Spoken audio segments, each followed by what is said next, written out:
Disclaimer. The thoughts and opinions expressed by our guests are not necessarily the views of Tash, Becky, or Be Your Best You podcast. Hey there, lovely people. Welcome to Be Your Best You with Tash and Becky, your go-to hangout for all things spiritual, subconscious, and downright magical. We're here to sprinkle a little mystical wisdom into your everyday life and help you level up your reality. Picture this as your cosmic coffee date, where we chat about the unseen world, blend in some psychology vibes, and stir up the subconscious magic. Get ready to be the queen of your own reality, live a life that lights you up, and have a blast doing it. So grab your latte or your tea and let's dive into another episode of Be Your Best You, where the mystical meets the mundane and your best life awaits. Cheers to creating magic together. Let's do this. Hi, welcome back to another episode of Be Your Best You with Tash. I'm Becky, the guest edition, and today on the show we have Deb Nicholls. Deb is a womb healer, cacao ceremonialist. Is that right? That sounds like a word. Yeah. And shamanic practitioner. Deb's awesome. Yes. So half the conversation is based around womb healing and all the things that come with that. Some fascinating stories from Deb's own personal experience and clients she's worked with. And then we go on to the power of cacao and how we can use cacao to help us and how the ceremony looks. And then we go off onto some other kind of bigger conversations, which are actually fascinating, really, aren't they? And I just think we need to be having more of these conversations. We do. Cryptic. Listen to the episode to find out what we're talking about. But you guys are going to love Deb. She's awesome. She's got such great energy about her. And I personally find womb healing and all the ancestral stuff around that really, really fascinating, but also really, really important. And particularly because I work with women, I just think we need to be focusing on this more because there's a lot of power there. A lot of our issues that we're facing in this life, I think, have to do around with that area. Yeah. And it's interesting because Deb's kind of doing the same work as I am, but she's just doing it again, like we always say, she's doing it in a different way. So it's really interesting to hear from all these different perspectives because there's going to be a different person that's right for you. So maybe Deb will be the right person for you to work with right now. You all have to find out. Yeah, enjoy. Okay, so if you're the kind of woman who's doing all the healing work, all the mindset work, all the manifesting, but you still feel stuck, it's not because you're broken. It's because your nervous system and your subconscious doesn't feel safe to slow down. So we made you a free 12-minute audio experience called Return to Self, the Subconscious Reset, to turn down the noise and bring you back to your center. Grab it free in the show notes. And today we have on the show Deb. Deb, welcome. Hi, Deb. Hi, thank you for having me. Oh, thank you so much for coming on. We're so looking forward to talking with you. So let's dive right in. Deb, can you just tell everybody what it is that you do, who you are, and then we'll go from there. Oh, where do I start? Right, okay. So I do wear two hats, if I'm honest. Probably 3, 4, 5 like most of us. But yeah, I do wear two hats. So my background, as I've been in performance, so I've been running a theatre company for 25 years with a couple of other wonderful, crazy ladies. And so, my background has always been in the arts. So that's what I've been doing for many, many years. However, throughout my journey, I obviously, like most of us, had an interest in spirituality. So over 20 years ago now, I trained as a Reiki healer. And so that really, I would say before that, really, I was kind of like getting into understanding a little bit more about how energy worked. But I think it's boomed now.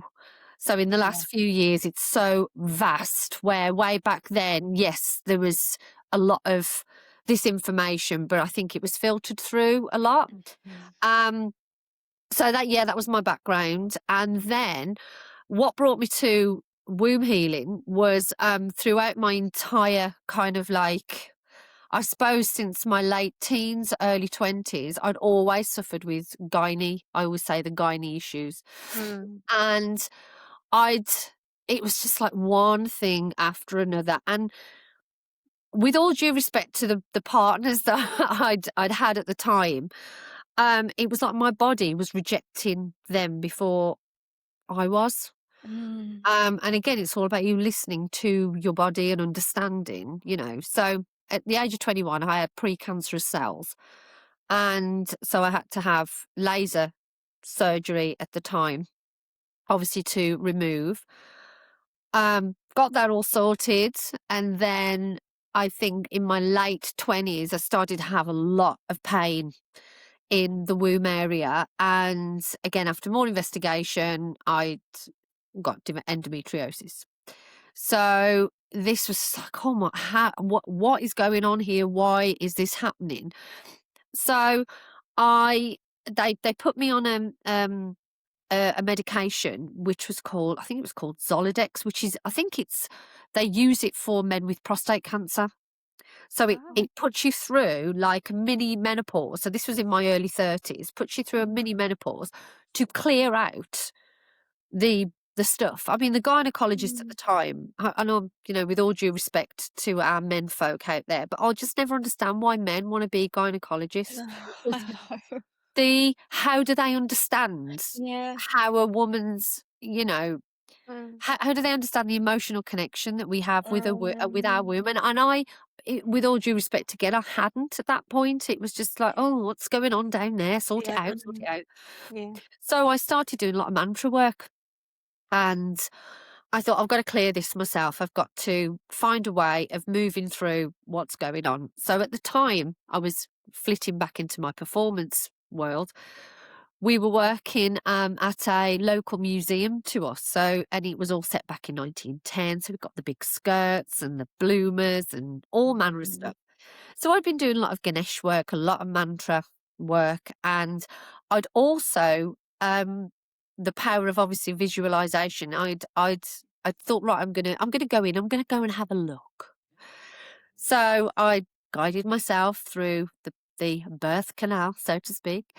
And when I went in there, and I know a lot of ladies are probably going to go, yeah, I get that. I get it. We've all had previous partners, we've all had an interaction with a partner where if it's all kind of fallen apart like relationships do, the energy of those previous partners is still very, very, very much present. Okay. And what I saw was if you can just imagine walking into your vaginal canal, and it felt, and all I could see was where it looked like their names were etched into the wall, and I'm like, bear in mind, it's not like there was hundreds, so but some of the deeper relationships and the long-term relationships that I'd had, it was like, oh my, the deeper the engraving was, and I thought, that's got to go. So I used my spiritual sandblasting tool and I went in and I sandblasted all the way up to the cervix, right? Anyway, thought nothing of it, still doing all this Ganesh work. So flitting back to working at this museum. And I said to my friend, I said, I feel really strange. I said, I've got no pain, but I just feel odd. Something doesn't feel right. And that particular day, in my lunch break, I'd been doing some more clearing. So I said, I'm just going to pop to the toilet. As it happens, at that point, I wasn't in any relationship. So this definitely what I'm going to tell you now, this definitely wasn't happening. But if I hadn't have known better, I'd have thought I was having a miscarriage. I felt a contraction in the womb and literally everything just came out.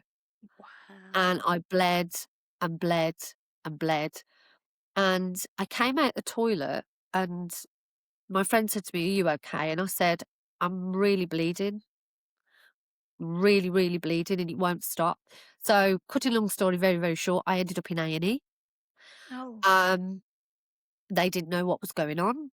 Again, I had a gynecologist come in to see me, a man, who was no eye contact, no empathy, nothing. And I'm not saying that all male gynecologists, so I'm not, not saying that that's the case, but there was no empathy whatsoever. that's what upset me more than anything about the whole Mm. experience. And so unfortunately they had to give me an injection to stop the bleeding. But when the results came back, they found nothing. Huh. And from that moment on, I didn't have any more issues with endometriosis. I've had no gynae issues since. Nothing at all. So I know that I'd connected, even though I wasn't aware at that point, I'd connected in with the power of Yeah. the womb to clear out. It just needed a real cleansing. And what I think, what I've come to learn as well is when you clear the energy, especially with previous partners, you clear the energy for yourself, but you're clearing the energy for them as well. So you're removing the detachment. So then I started to explore more about the power of the womb and trained, with a beautiful organisation to learn how to really work with the power of the womb and offer womb healings and blessings to other women that may have gone through something physical like me, or it could be ancestral work as we carry all that through as well. So that started me on my womb healing. But then the cacao is a completely different story. So I don't know whether you want to ask any more about the womb healing before I move Oh, on to cacao or. yes.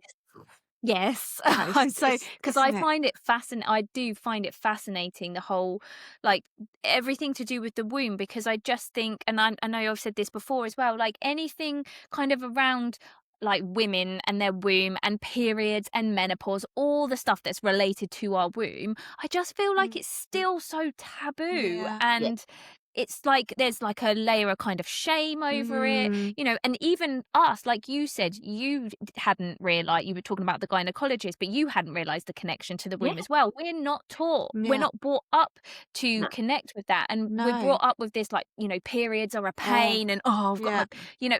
it's everything, it's negative about it. And Mm. I've only just kind of started trying to reframe that and see it in a different way, I guess, because I'm coming up into like the kind of menopause age. I'm like, I'm not going to go through the menopause seeing this as a negative thing. I want to see it as a powerful thing. And again, I feel like it's all kind of linked back to making that the feminine smaller and Yeah. dulling our power and dimming, and Yeah. so that we don't realize it as well. So I just find the whole concept of womb healing fascinating. Mm.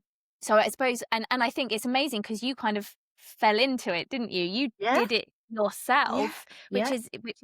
is amazing.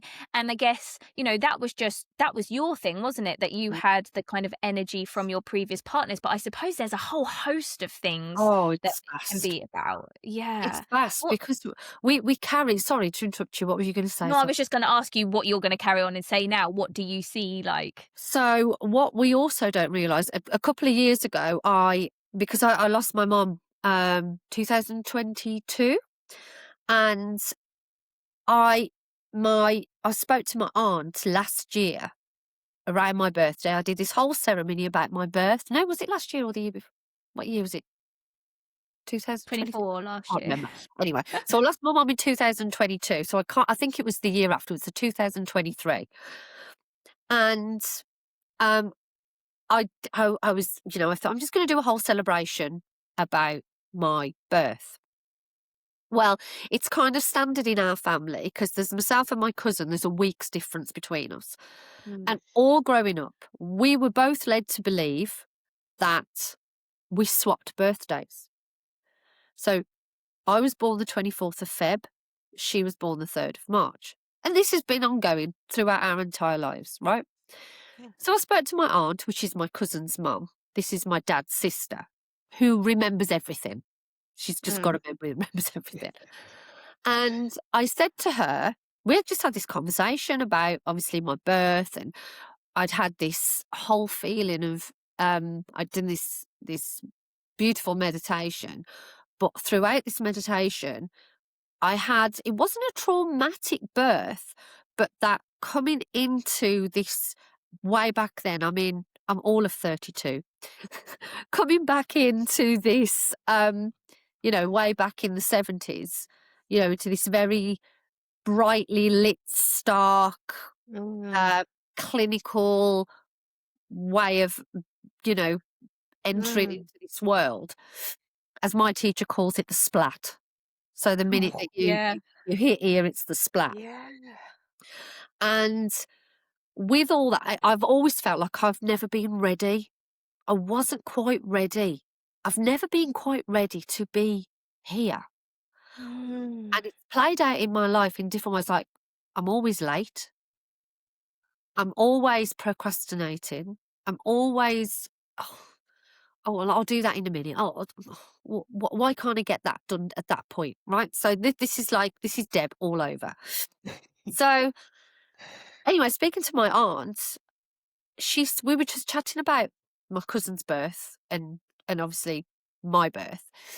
And I said, obviously me and Denise, swapped birthdays. And she says, well, actually, she says, Denise was due on the 23rd of Feb. She says, and you were 2 weeks early. And I went, pardon? And she went, oh, yeah. She says, when was you were due the 9th of March. And I just went, oh, and it hit me like the splat. Yeah. And I said, okay. So I started to think about what was going on at that point. So my mum had gone to see, obviously, my aunt and went into labour the following day. Now, my mum, going way back, when my mum was in her early 20s, she adored her mother. And my nan was only 53 when she passed away. And it was a month before my mum and dad were due to get married. And she came home and she didn't feel very well, lay down on the sofa, never woke up, brain hemorrhage. Okay. She died on the 9th of March. And when my aunt said this to me, I just went, my mum, on some level, went, there is absolutely no way that I am having this child on the 9th of March. Because even though that would be a celebration of having her firstborn, but also this trauma and everything that she held from losing her own mum in her early 20s, there was no way. And I can hear my mum saying it, there's absolutely no way I'm having this kid on that day. No way. Yeah. And it's like on some level, the energy was brought in that I came 2 weeks early. And it hit me, and it was so significant. And I think if we all look at what happened around our birth, about the situations and the circumstances that are happening, and this is, again, no reflection on any mother that's carrying, because everyone can only ever do their, even if you were Earth Mother personified and you were in a field and nothing was affected anywhere in the world, energetically, it may not even be in your lifetime, but ancestral stuff, what we are carrying and what we're bringing forward is huge. So again, regarding the womb work, we can start to heal some of those past traumas, going back generation after generation after generation, bringing through the beautiful wisdom and the knowledge that our ancestors held, but also removing those traumas that are keeping us stuck. So that's another massive, significant point for me regarding womb work. Oh, That's I incredible. love that, and I kind of feel like I just want to validate that again, because from my experience working with past life regressions and kind of just regressing people even back to their current lifetimes. Well, one, Becky, when I did a hypnosis on Becky once, or your first ever regression, wasn't it? She went back to the day she was born. Now, we were working on something very seemingly kind of minor. But she got taken back to, she had literally just been born, and it was what you said, the splat. She was in this clinical, stark, bright light room. It was so overwhelming for you as a baby, wasn't it? That you were just crying because you were like, where am I? Like, what's happened? This is so overwhelming. Oh, you remember I know, than well, I do. you were I'm out like, of it, "Oh, aren't did you?" I?" Yeah. But yeah, no, yeah, you really do go back to, and I suppose some people go back to actually in the womb as Well, well. that's the next Yeah. thing I was going to say. I've regressed quite a lot of people back into the womb, and I myself had an experience when I went back into the womb, and it is very much from my experience working with myself and other people, it's very much linked to how your mum is feeling at the time, what she's going through, like the relationship with the father, and all those things, they make such a difference. I even regressed someone who was a twin, and she went back into the womb, and there was lots of stuff like with relation to what happened with her and her twin in the womb. So So much. yeah, there's like, I just wanted to kind of add that on because there is, it's vast. Like I've seen that from my perspective, and it's vast as well. Very detailed. And this is the start of your life, right? Isn't it? Like course you've it come in is. before any other programming. What a That's shock. already kind of put some layers on your programming. Of Yeah. course it is. Sorry, I do apologise if you can hear a little squeak. It's the cat. Had a little meow.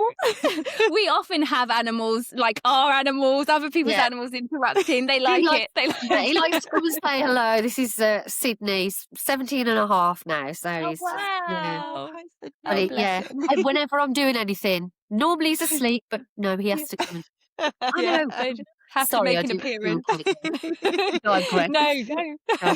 Yeah, it's so significant, and I've been working with a lot of women, and recently I had incredible guy who wanted to work with me, and he said, "I know you work with women, but I really want to work with you." And I was thinking, well, how can I tailor this to a man? And I just thought, we all came from a womb. Yeah. We all came from a womb, so there's no difference.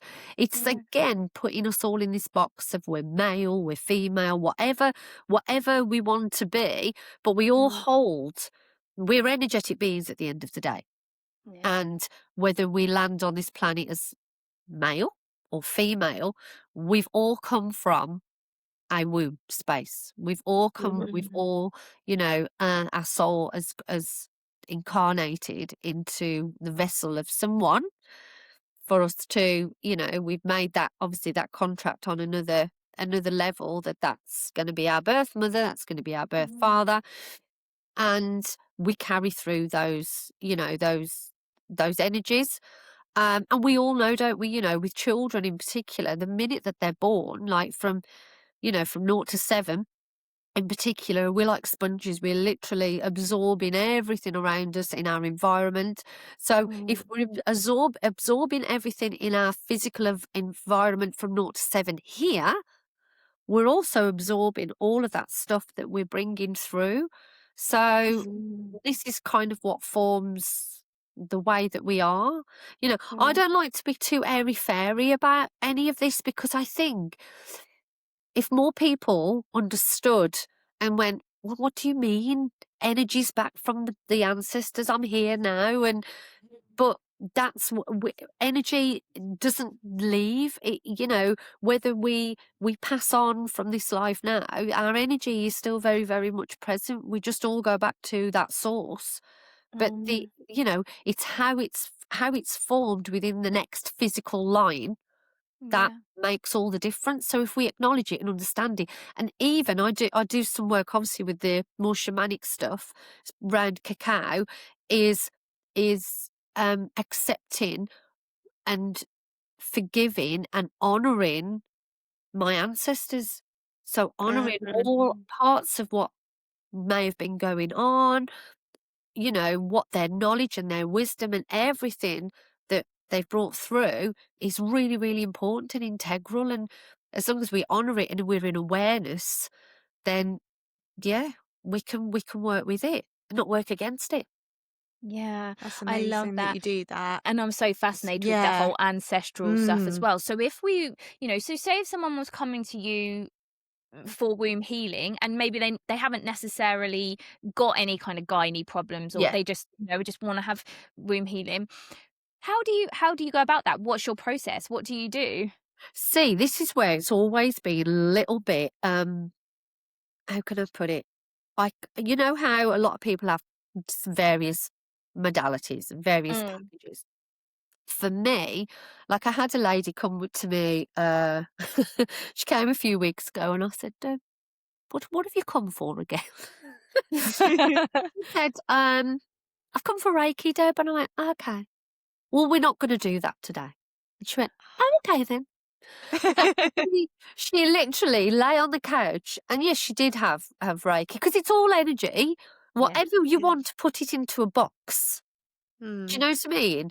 And that's, I've been a Reiki healer for many, many years. So, but we're just tapping into that divine source. That's all it is. There's no, I used to say to clients years ago, they go, well, what is Reiki?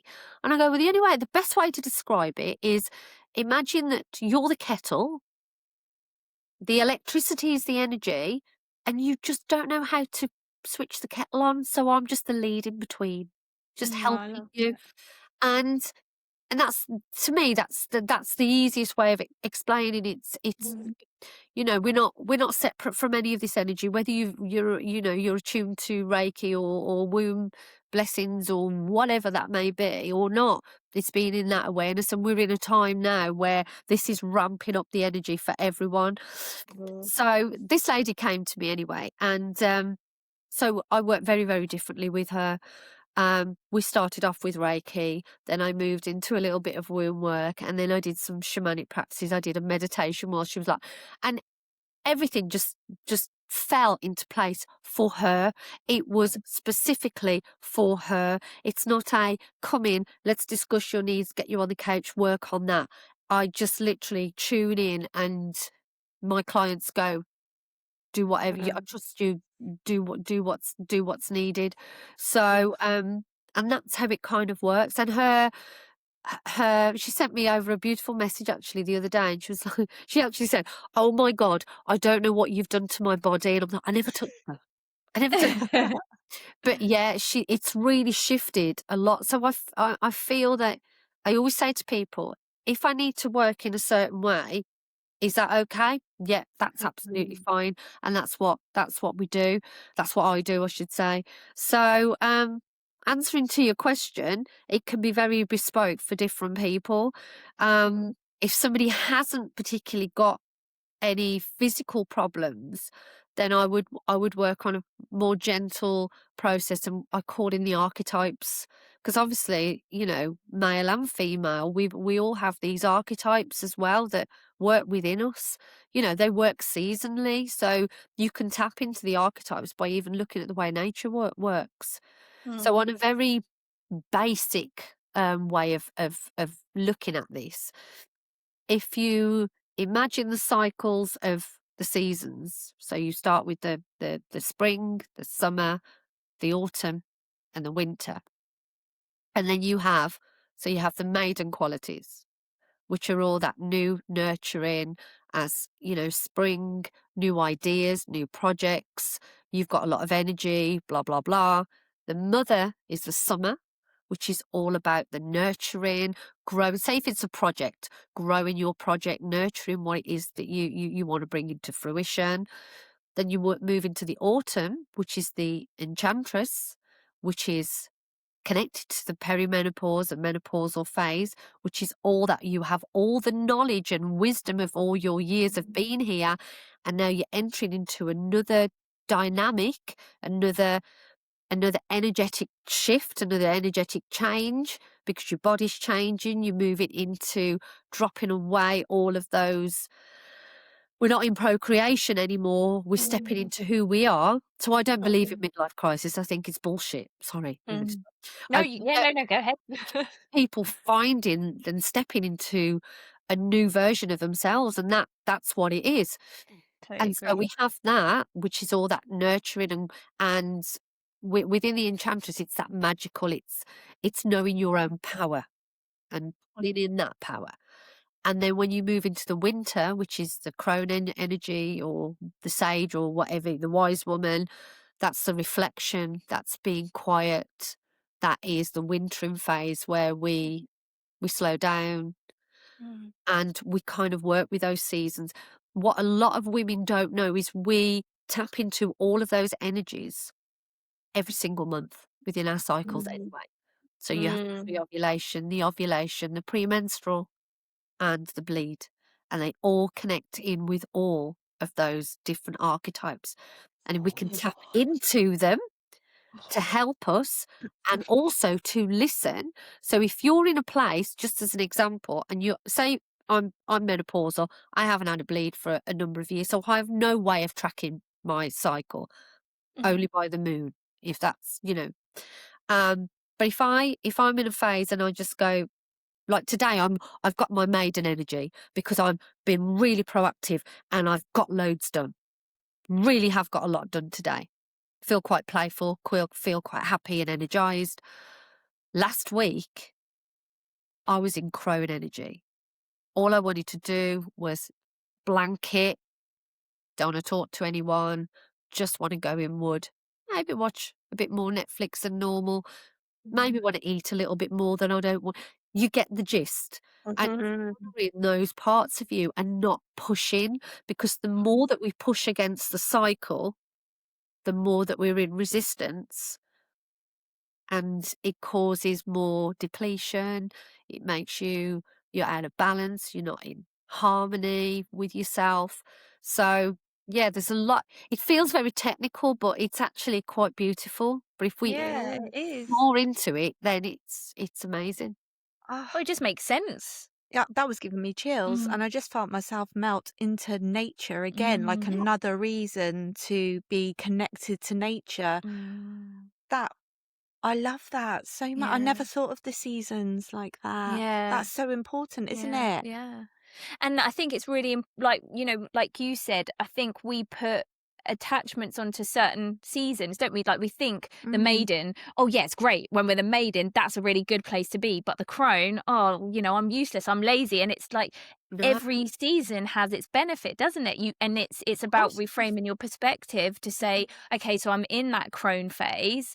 This is where I can sit in my wisdom. This is where I can listen. Like I can hear that wisdom. I just be still, because you don't get that when you're in the maiden phase, do you? Because it's action. It's like quite masculine in that way, isn't it? It's like go, go, go. But we just see it from our kind of perspective of, that's lazy, or I'm not doing enough. All the kind of limiting beliefs come in there, don't they? So I love that.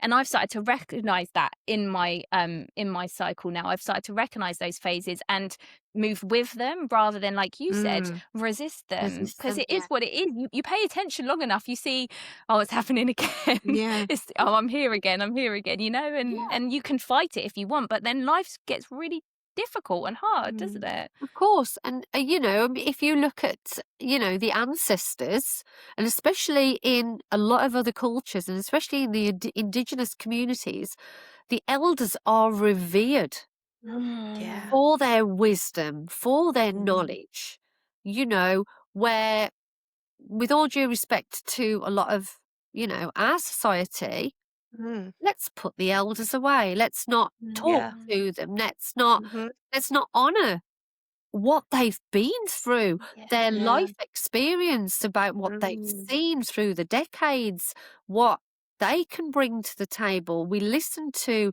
an older lady or an older man, and ask them, because they're in that phase of quietness, and they they they just in that phase of just moving on with life and enjoying, or sometimes possibly not enjoying, where they're at right now. Sometimes you can just sit with someone. You could sit with somebody at a bus stop. You could sit with an older person in a cafe, and you could just strike up a conversation, and you would walk away going, this is mind blowing. And I know that from doing my other work. We have to interview a lot of people. Years ago, we did a project around the home front.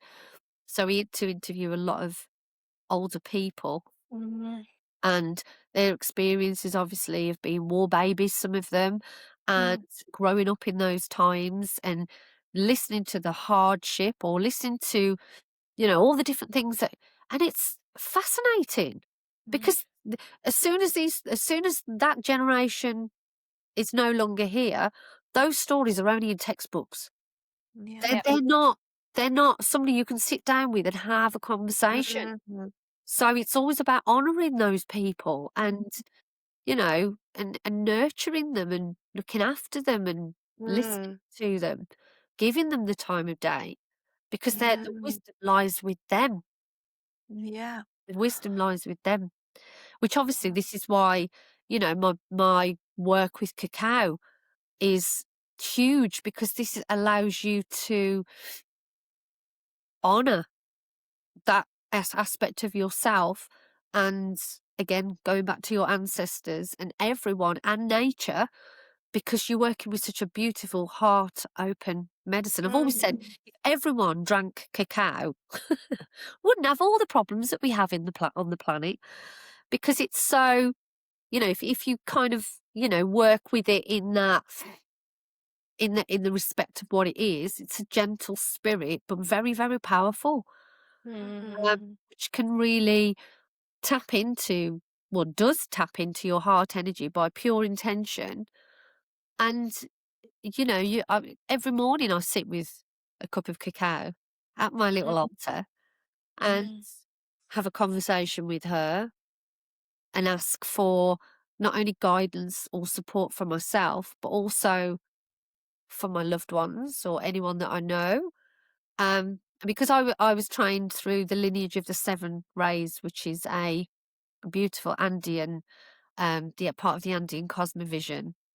And my amazing teacher, Gemma, from Anchor in the Light, and just incredible. We were out in Peru last May and working with some incredible medicine men and women, and they honour all of this, and mm, there's no separation. You know, they don't say, "Well, we're Andean and you're from UK.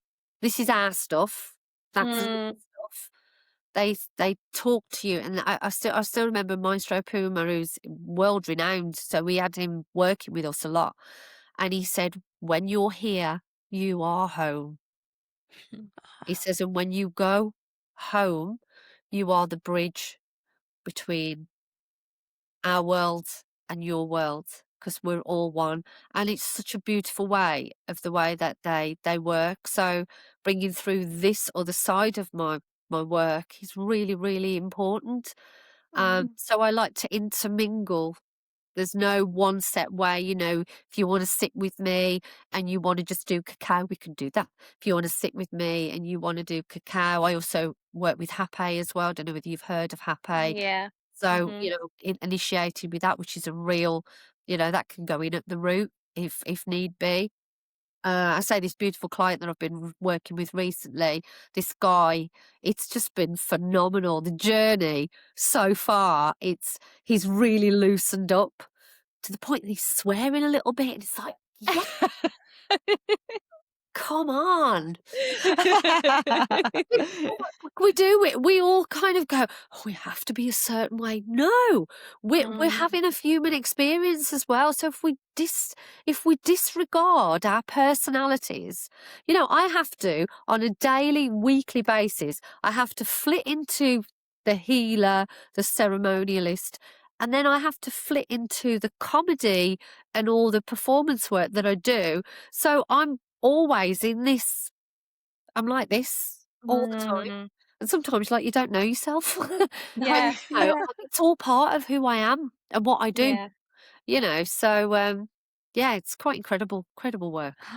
You just made for this, weren't you? Mhm. Made for it. I just find it so fascinating. I find all of your work fascinating because I was going to say as well, like with the cacao and the shamanic stuff, I'm really interested in the shamanic stuff because it's very earthy, isn't it? It's very Mm. nature, and I really, that does something to me. So can you tell us a little bit more about, you know, what you kind of do with your shamanic work? I can see how it all molds together. It Mm. just makes complete Yeah. sense. But kind of what do you do around like the shamanic work and the cacao? How does that work? So regarding that, obviously I started working with cacao. I always say to people when they sit with me, because this is where I bring in the other side of me, which is just like the, you know, happy go lucky. Let's just talk about anything and everything. Mm. Um, and I would say, if this is your first time that you've ever experienced cacao, don't worry if you don't experience anything. Because the first time I went to a cacao ceremony, I actually sat in there and went, what the am I doing here? I'm just drinking a cup of chocolate that doesn't taste like good old drinking chocolate. I was irritated. I Yeah. just wanted to leave. Okay. I mean, I'm talking years back. Yeah. In hindsight, here I am now offering cacao in ceremony. So And funny. she must have been laughing at me, going, "Ah," because all I know is that I was in resistance, Yeah. Yeah. complete and utter resistance. Yeah. So fast forwarding, I had a few plant other plant ceremonies. I was obviously for my own journey, and which was quite, if anyone's worked down the plant medicine route, it's an eye opener, and once you see, you can't unsee. um, and yeah, there were quite a few challenges for me in those few journeys, but the revelation was for me to work with cacao. So Um, I then found a teacher who was amazing. She was absolutely amazing. So I started working in ceremony for a couple of years, and then I felt like I needed to expand. And then I'm working obviously with the lineage that I work with now. So that's broadened, and it's cacao is like the central point of of our work then, and then it's all the other layers that filter out from it. So obviously incorporating, really understanding how to work with the earth, and work with you know we were I'm a mesa carrier, which is a medicine bundle that we work with as well, which is where we have our all of our guardians and our guides are programmed into this stone. So we work with that. So that can be used as my healing tool with other people, or for my own self. So I work with that. But with cacao, I'm always very conscious of newbies, of an expectation. And I always say, expect the unexpected. And so we work. Well, say if you came to a ceremony of mine, so we get there, and I would obviously have a bit of a conversation with everyone. How's everyone doing? Where you're all sitting? Because you do get some people that go like this.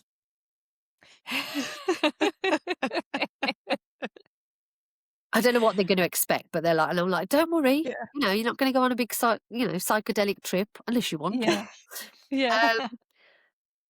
But it will be profound, and it could be in the most subtle ways, but it could be huge. So Nice. I open up the space. I call in all the guardians and the guides. I open up the directions. So I'm very big on that. So create the container ready for ceremony. And then when everyone's ready, I might do a few little exercises to ground them, keep them in place, opening up their hearts, ready for them to receive. And then we bring out the medicine, and we work, because obviously the breath is the first thing that we do when we land on this planet, and it's the last thing that we do when we leave. So we're working with our intention, excuse me, and with our breath to program our intentions into our cacao. So it's a very physical thing that they can do. It's not just sitting there thinking about it and drinking the cacao. They're literally focusing. They hold their medicine to their heart. They can hold it to their womb. They can hold it to their third eye, wherever they feel that they want to. So, and then from that point on, we take a deep breath in, and we program our intention for ourselves, because a lot of us don't. It's always we're thinking about other people, and well, I do it myself, done it myself. You forget to look after your own needs. So this is your time to, what is it that I want for me, and not worrying about whether it's something that you want to manifest into your life. That's fine. That's okay. Just you don't have to. live on scraps and live in rags in the field. If you, I'm just saying, if there's something that you really want, it could be that you want overall healing. It could be that you know, you want to move into a different path, whatever that may be, and using this time and this space to really anchor that into your cacao. Then they'll take a sip, and that's it. It's in. And I'll go, right, now trust.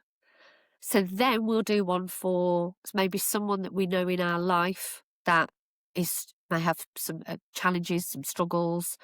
I always do it for my cat. I'm always doing it for him. It's like, make sure that Sydney's like really strong and he's happy and healthy and well. And he is, and always supported. And so you do that for someone in your life. Then we will do one for the planet and every being on this planet, because it's this reciprocal energy. You know, we are giving out all our love. And if we're in a container of however many people are in that ceremony, we're opening up so much light so that we are sending out into the world. We're sending out to each other in our, you know, in our ceremony, but we're sending that out to everyone on that planet. So it's monumental. It's huge. It's never underestimate the power of bringing groups together and doing the work, even if it's online. Bringing those groups together can change. It's that butterfly effect. It really can. And obviously, then we'll always thank our guardians, our guides. You know, the Mother Earth. You know, and it's that honouring the planet that we're on, honouring her beauty and her magic, and you know what she shows us every day. You know, it's listening, it's hearing, you know, the sounds, it's listening. You know, like when we just recently had this, what was it? This storm, Claudia. You know, Oh, like, yeah. oh my God, you know, it's really, really blustering. I'm going, look at what air is doing, clearing, moving through and shifting, honour it. Stay indoors if you don't want to be out in the blustery, but let the air do what it needs to do. So it's honouring all of that. And obviously then at each point we'll be having a sip of our cacao. Then I'll invite them to lie down, have a meditation. I also work with an incredible sound healer sometimes, and so Andrea's works with her voice. So it's like channels. It's incredible. So yeah, and then after we finish, we will have a bit of a natter, have a bit of a chat. People will share. They all leave like this. And then I'll get the feedback. I had one lady once, she said to me, she said, Deb, I didn't feel anything. I went, that's fine. Was I supposed to? It doesn't matter. Just see how you go the next few days. 2 days later, she messaged me. She's going to speak to you. I was like, yeah. She went, I can't stop crying. And I said, there we go. There we go. I said, what she's done, the spirit of cacao has opened your heart, and where you may, you know, you may not have felt that that was the right time in ceremony for you to release, but in the comfort of your own home, bang, it comes up, and there you go. So that's the way that I kind of work in ceremony, but I do offer online. People, I think, sometimes get a little bit with the online, oh, I want to be in person, I don't want to do it online. But I taught them through making their own cacao. We can do a little masterclass together so they know how to make it and prepare it ready. We come to ceremony. We'll work ceremony together, you know, giving them a few little tips on what to put on their altar, what to bring into their altar. And it doesn't have to be big and elaborate. It could just be a candle. It really doesn't have to be all the trinkets, and you don't have to go out and buy loads of crystals, or you can if you want to, but you don't have to. You can just have just one little thing. It could be a photograph. It could be, like, say, a candle. It could be a bracelet. It could be anything, because it all holds energy. So your ceremony at that point, all the energy is going to go into whatever you've got in front of you. If it is your bracelet, you can carry on wearing it. If it's a ring, whatever it is, So that's kind of how I work. And then I incorporate, if people want to work with Happy, then, we could obviously online, that's a bit difficult. Can't be. But in person, then yeah, we'll layer it up if that's what they choose, or I can just do a separate Happy session for them anyway. So yeah, it's kind of And I know, like you said, you drink it every morning, don't you, Deb? yeah. The cacao. But how often would you suggest doing the ceremonial, the circle? How often would you do that? Do you know what I always say to people? Be guided what feels right for you. For me, Yeah. it's because sometimes it could be a theme. Like we've got one coming up next month. Well, we're nearly in December now, aren't we? For the solstice, so we're going to do a whole solstice ceremony anyway. But and then I'm organising one with my beautiful brother Dave, who's the opposite side of the world. So we want to do the bridging of. He's in Australia, I'm in the UK, pulling, the male and the female in and drinking cacao. So that will be an online one. We're literally just putting all the final few bits and pieces together for that. But I would always say, I think, if you felt like you just wanted a top up and work in ceremony, come every month. If I'm holding them every month, then come every month. Or or at home, you can just create your own practice. I can guide you. I've got a beautiful PDF guide that I can just send to people, and it probably needs a little bit updating now, but it's still got all the basics in there. And everything's in there for you to do. And whether you're working with cacao spiritually or not, physically, it's one of the highest antioxidants on the planet. It really, really is, and for women especially as we're transitioning through different areas and periods of our life, we have, it's packed full of magnesium, calcium, it's got the feel good hormones, the releases the serotonin, boosts all of that, that brain crap that when we, you just want to like, oh, can't cope with life. Yeah. Of cacao, sit with your heart, clear, there's so much to it. Yes, okay, we can go and get your chocolate bar down the road, but it's only got the smallest amount. Different. They're so tiny now as well. I know, but on a personal note, Beck and I have done. We've been to a few cacao ceremonies now, haven't we? But we've also done some cacao ceremonies just for us two. We did it before we did because we've been kind of developing. We're talking about this more now, aren't we? We've been developing our kind of joint healing modality and how we're going to start working with clients, but we've been doing it on each other, developing it. And we did, when we first started, we did a cacao ceremony before, and the healing that we did, it was on another level. We felt it on another level than when we've done it before without the cacao. So and again, like on the first cacao ceremony we went to, I can't remember your experience, but for mine, I didn't know what to expect. But I did feel the effects. We did a meditation and then some journaling afterwards, and I really felt like my I can only say I felt more connected to my heart. Like the meditation did definitely feel like it felt more. I felt more love, and I wasn't actually expecting that. I went in just thinking, I'm very open-minded anyway, but I really didn't have much expectation, so I was really pleasantly surprised by it. But what I really like about the cacao, with what you were saying, is it's you're giving yourself time to sit quietly and set those intentions and really focus your attention on your heart and on gratitude and reverence. And I think that we don't do that enough, do we? So just that in itself, the fact that forget all the the medicinal properties of cacao and all the spiritual kind of aspects of it, just by using that as your focus, I think that's a really powerful thing as well, isn't it? It just allows you to take that time for yourself, because we can all get up, jump in the shower, have your breakfast, run out to work, blah blah blah blah, do that, and just not aware of anything that's going on in the day at all. Literally just bang bang bang bang bang, because people Autopilot. people live such busy lives. So you only need to, obviously I just love to just sit there for as long as I can and go, okay, I need to go and move now.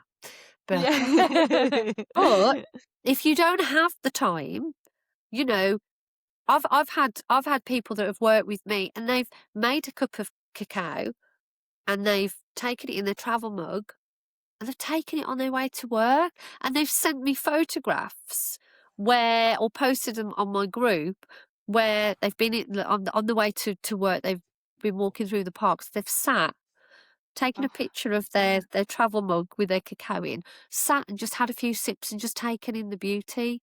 Do you know what I mean? Ceremony is however you make it. It's not necessarily just about sitting there meditating. It's literally just being an awareness of what's around you and appreciation and, like you say, gratitude, what's around you. Because the minute you move into that place of gratitude, your heart opens anyway. Yeah. And then when your heart opens and you drink this medicine, and this medicine it feels just like you feel like you've got your best friend with you. It's like, right. It's like a hug. Yeah, It's like a hug warm in a mug. Yeah, it is a hug in a mug. It hug in a really mug. is. Hug in a mug. And it's amazing. And some people can have some real deep transformational. We'll show you this one story. When I tell people, they go, "Oh!" Did this one ceremony a few years back now, and there was a guy sat in the I say the audience. Right, I'm flitting back to my performance world. Yeah. There's a guy sat there, and he was like this. I'm thinking, okay, what's going on here? His eyes all the way through. I kept glancing over his. Anyway, right at the very end, when we were packing up, he was the only one left. Everyone had gone. And we're standing outside, and he said, I just want to thank you. I mean, his face didn't say that all the way through. No. He said, I just want to thank you for that. He said, because he trained some time back as a Reiki healer, and he hadn't worked in this field for a while. He'd literally shut down that side of him. He said, but I felt something ignite within me. Wow. And I was like, oh, well, that's incredible. He says, and also on a personal note, he says, I've been having some challenges at home. He said, and it's made me realise I need to leave my wife. And I went, Oh my God. and he went, no. He went, this has been on the cards for a long time for both of us. They'd been together since they were very young. They'd had their family, their lives were doing this. And he said, and he had the revelation within the ceremony for himself. Nothing that I said. No, I'm not a marriage breakup. Nothing that he had that revelation within himself that he had to make a decision. Yeah.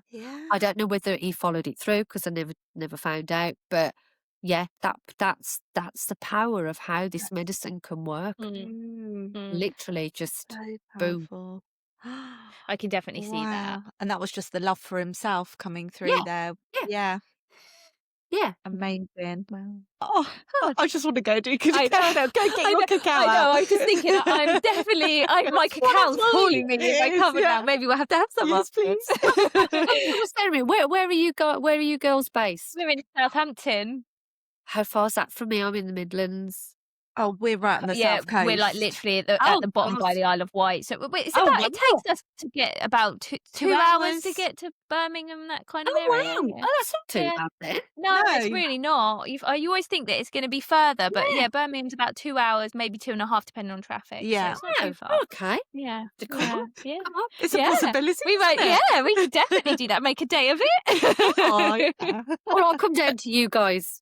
We'll get a few. Oh, amazing! Even better. That's amazing. Yeah, that sounds great. That does sound amazing. Oh, Deb, it's been I'd love to do a ceremony with Deb. yeah, I could definitely. just listen to you all day. Yeah, I really could. I feel like we could go off on all kinds of tangents. It's magic. yeah, I know about cacao, but you were just making it seem like you were lighting some bulbs in my head. Like, oh yeah, I know, but I just got it the way Deb's saying it. Yeah. Becky's going. I am. It's incredible. It's incredible. And I just think, if you think back a few years ago. I mean, cacao is so vast now. There's some incredible, I know some incredible ceremonialists. I can never say the bloody word. Some of them that that have trained with the same lineage as me, and some that I've met independently that work. We all work differently, but the way that I see it is like one person will go to one. It's like going to a Reiki healer, isn't it? You Yeah. go to one healer and somebody else will work slightly different because you have to bring your own medicine and your own magic to it. Absolutely. But years ago, you would not have heard of cacao like this.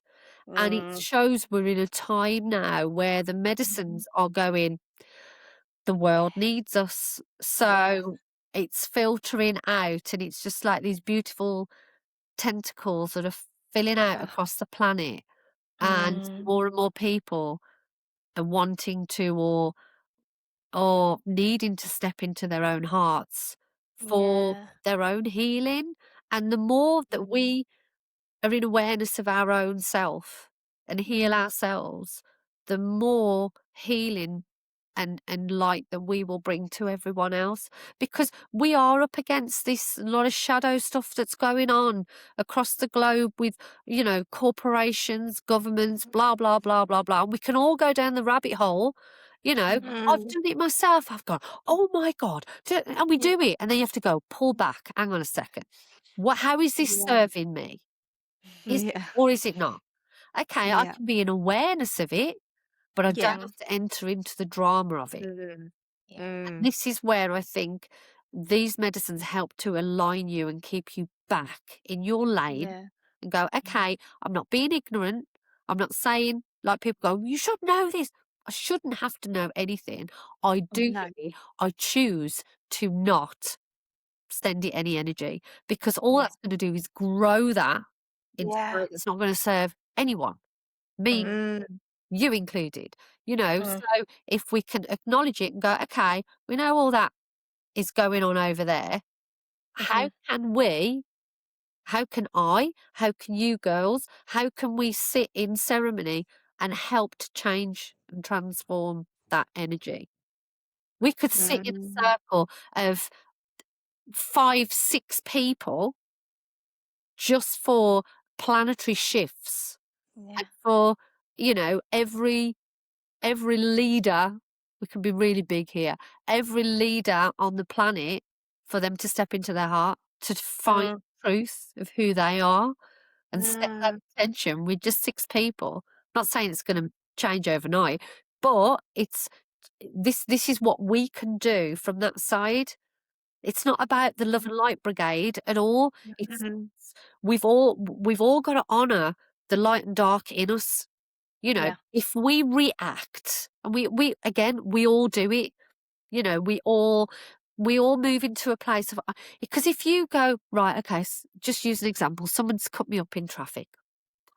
Okay, it's okay that you've just cut me up in traffic. It's fine. And inside you're going, you could you could have killed me. You could have killed yourself. You could have. It's not projecting that out to that person or sending that energy anywhere. It's okay, I honor that within me that's got angry. Because I think so it's like, well, I'm not allowed, as a spiritual person, I'm not allowed to be angry. I'm not allowed to be sad. I'm not allowed to have an opinion other than I've just got to spread light, which is that predominantly what we are.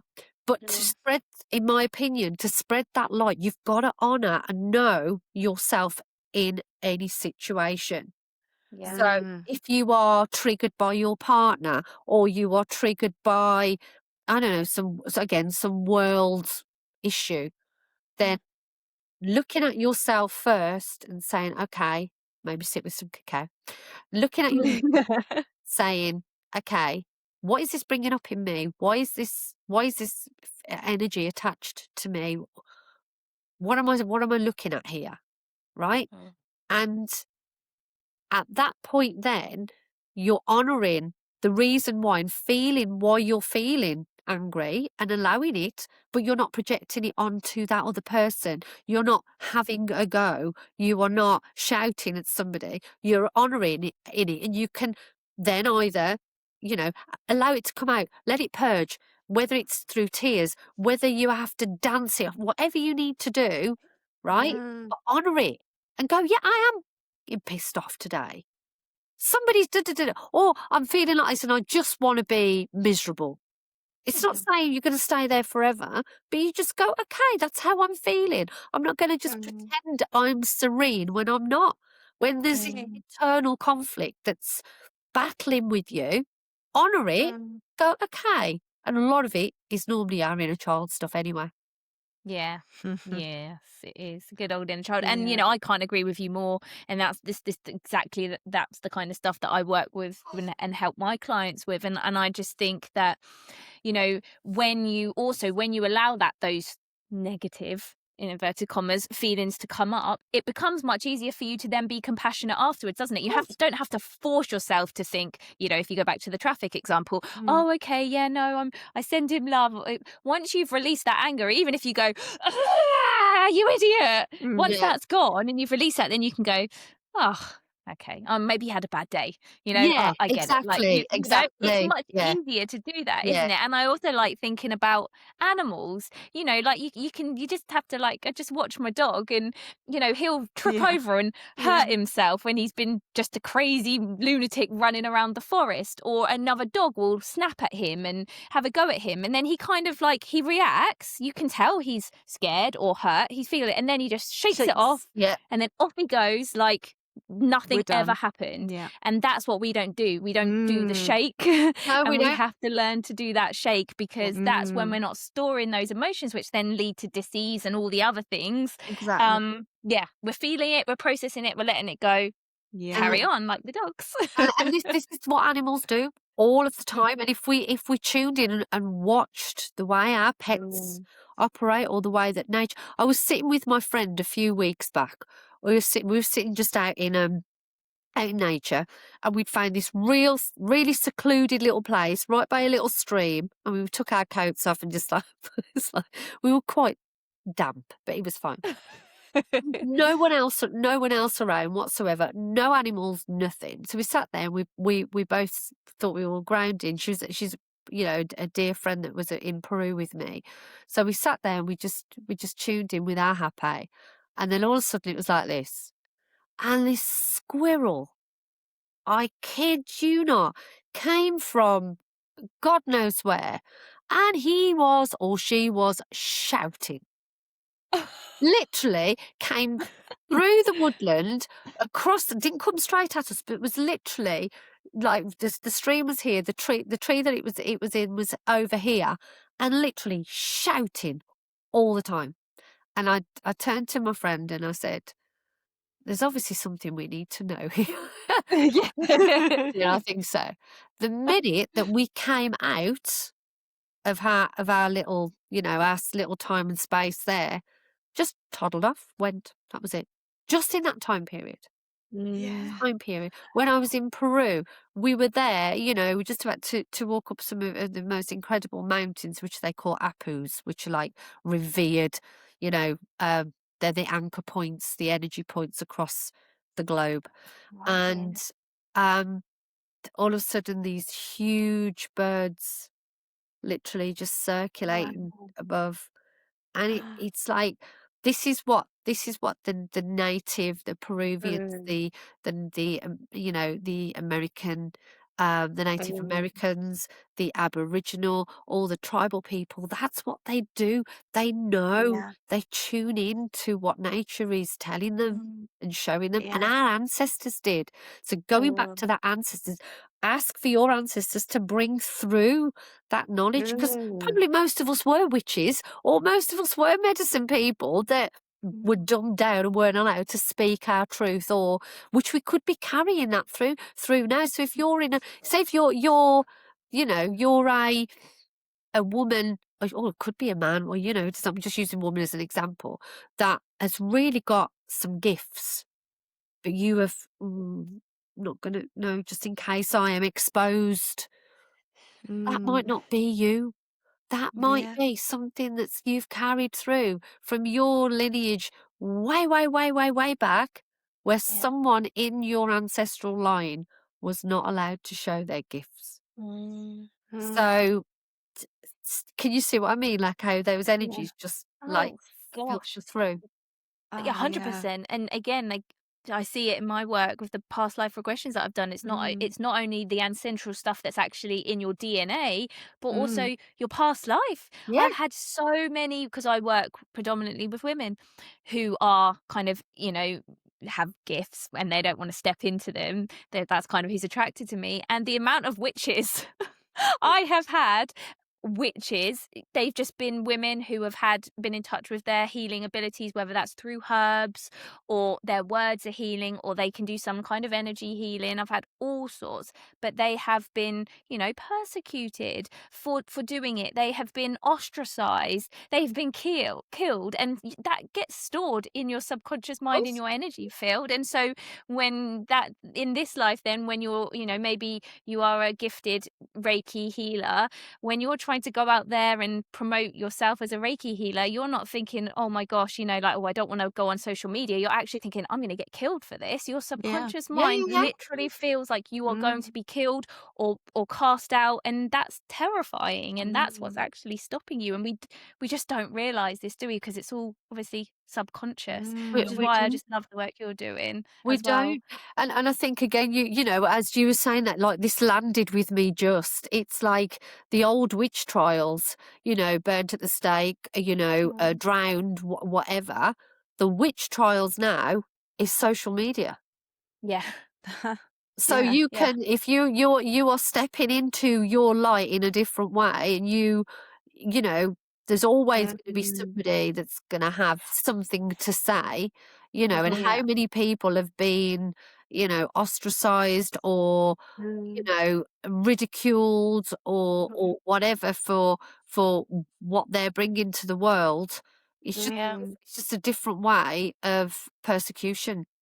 Absolutely. Yeah. And what really upsets me is that I Mm. actually, when you see women who are doing it to women in the field of healing, and I'm like, guys, no, Oh, stop. We no. need to be standing together, because Yeah. there's this thing I don't like about social media where all the marketing people are saying, to get seen and to get noticed, you have to be controversial. You have to, do this and do that. And it's turning into Mm. women are picking on other people and saying, look at what this person's Mm. doing, that's wrong, or this is dangerous, or Yeah. that's toxic. And I'm like, that's just the same It's the thing. We're now opposite. doing it to each other. Like, Yeah. Yeah. just let everyone be. Why do we have to? We do not have to put other people down to raise ourselves up. We Mm. can raise each other up together. And Yeah. I think that's something that's like maybe not spoken about as much. We're all about, women have got to rise, and we've got to, stop the masculine from putting the feminine down. But Mm. I think we need to stop the feminine from putting the feminine down as Yeah. well. Yeah. For sure. Yeah, 100%. It's like going back to centuries and so probably pre-biblical when you had like the red tent movement, which still continues today, just in different ways. But it was a place where women of the villages would go to bleed. Obviously, called it the red tent, where it would be a place where they would sit in their own circles, where they would give birth. The men weren't allowed or included in that. It was very much sacred space for women to come together. Mm. So I think, yeah, you're right. It's just, women are naturally very, very good normally at, you know, nurturing each other and pulling each other up and, your own support networks, but then I think this is where I say the witch trials of social media, this is where Mm. it all gets a little bit toxic because people can hide behind this and they can Yeah. say something and not realize the impact of what it Mm. may have caused for that person. That person would Mm. have taken a long time Mm. put themselves out there and gone, actually, I'm going to do that. And then Yeah. somebody's going to go, Mm. bang. Mm. Yeah. We can all be Mm. very, very sensitive to it. Um, Mm. but you get it, especially when you're working with the um like working with the indigenous cultures, you get a lot of people say, it's the, oh God, it's just gone right out of my head. Cultural appropriation. Cultural appropriation. Yeah. And that does rattle with you because you go, well, yeah, I'm blonde, I'm British. Who am I to blah, blah, blah. But when you are working with those communities and you have a well-respected, highly revered shaman say to you, you are us, you said Mm. this work, all that goes out the window. Yeah, Yeah.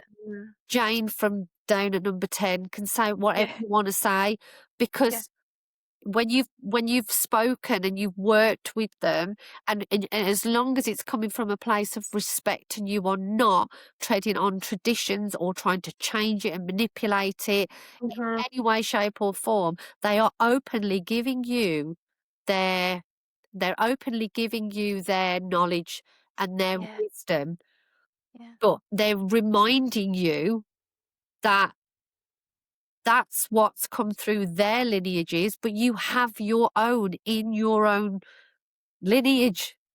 Yes. Yeah. So it's allowing you to help to tap back into, okay, so, I'm not just going to sit out there and put war paint on and pretend that I'm an Andean priestess. You know, let me tap into what my lineage is, Yeah. Yeah. what medicine women worked with me in my, that's what it's all about. So Yeah. they're just helping you to remind you that, Yeah. Mm. but then none of us are separate anyway.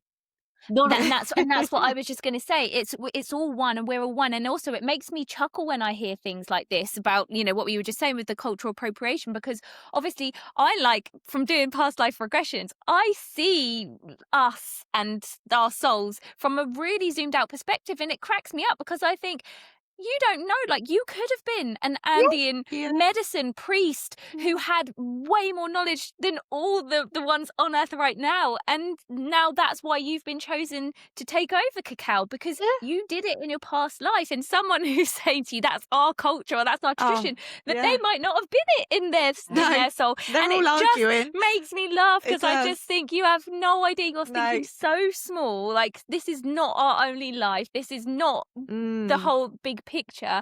And again, like you said, it's all one. It's all for the good of healing humanity. It doesn't matter who's doing it or No. if it's being done in a slightly different way, because we all have, like you said, our own lineages, our own gifts, our own things to bring to it that's actually going to be better for people. And that, I don't, call me naive, but I just don't see it that No, way at all. I think it's totally silly. with you 100%. Yeah.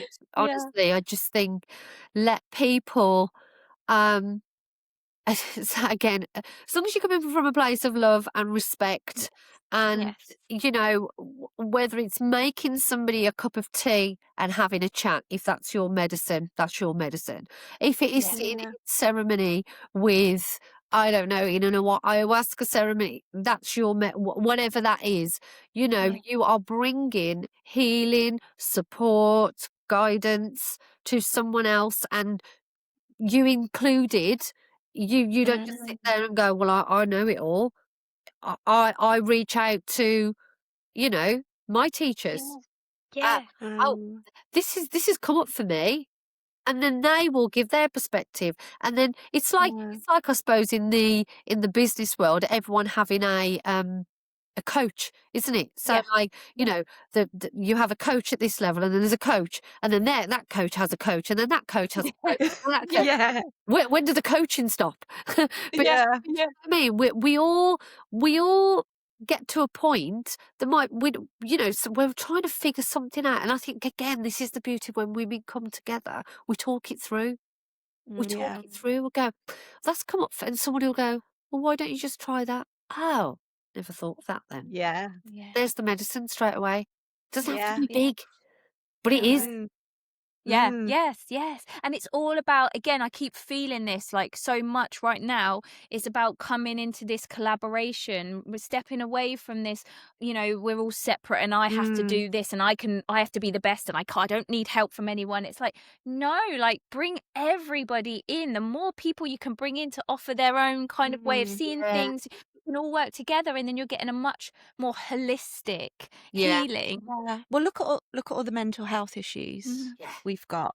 And that's what they're saying, aren't we? We've become so removed from each other. Yeah. Like you were saying earlier, how the women would come together and, wash their clothes in the stream together.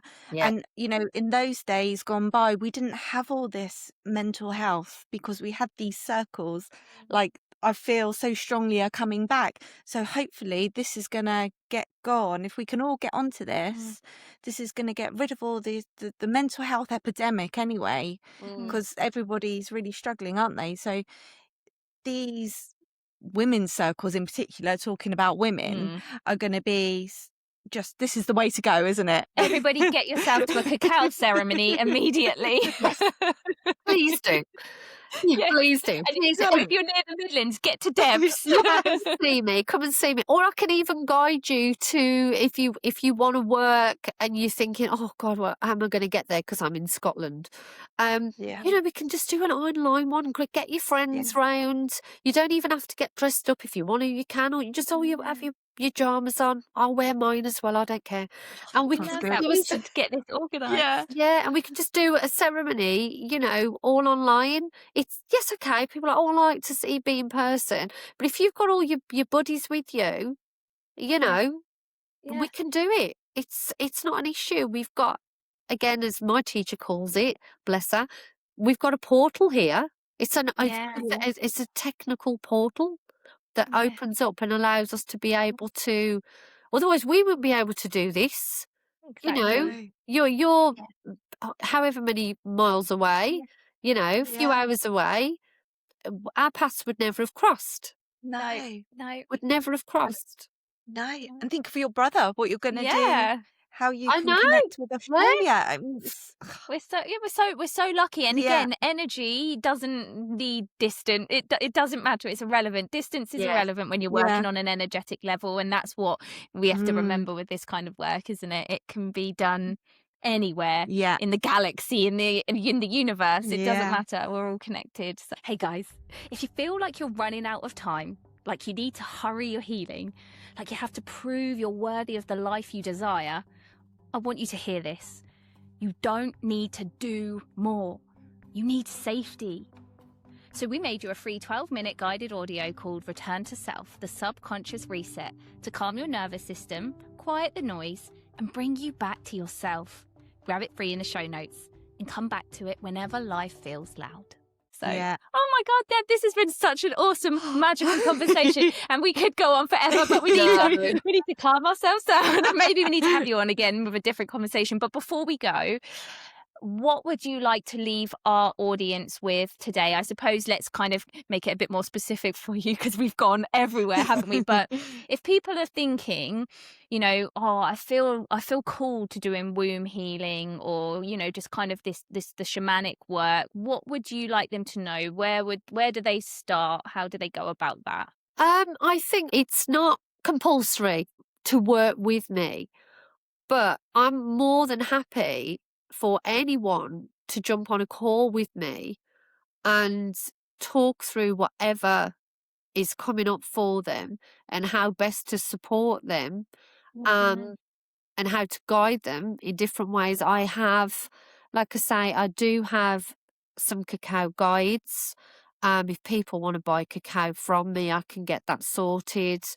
If people want to come up and see me, if you're miles away, if you want to jump on a Zoom, if you just want a little bit of knowledge or whatever, you can always join me on, I've got a Facebook group, and I've also, which I can send you the details if you want, and a Facebook page, and obviously I'm on Instagram. I'm not always particularly very good with posting a lot of stuff. However, you can always reach me. So that's not an issue. But I just think as well, I always like to tailor it for you. That's why it's empowering. I'm called, my business is Empowering Circle, because Yeah. it's about empowering you to find your way around the circle.